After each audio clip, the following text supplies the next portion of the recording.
Now, I mentioned earlier the importance of displaying PHP errors on your web server, whatever that server may be, and how it can vary a lot from machine to machine. So, naturally, I was hesitant to get into the weeds on it regarding my computer, which is a Windows 10 machine.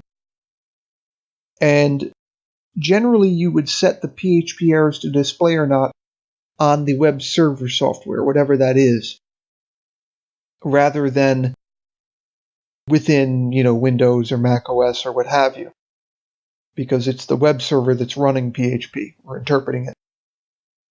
Now, in the case of MAMP, MAMP is basically your web server.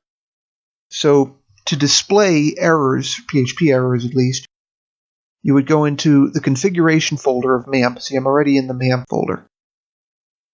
And then you go to the version of PHP that MAMP is running. And there's PHP ini, which is your configuration file. I'll open it with brackets, maybe to make it a little bit easier to read.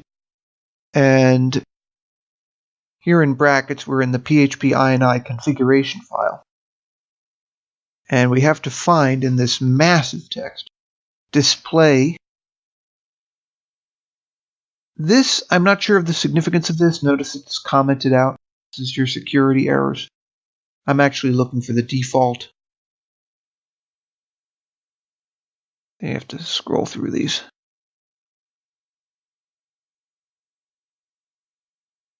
So I've gone to the default and uncommented display errors and switched it from off to on. And that should be all you need to do. Also, I have display startup errors and log errors on as well.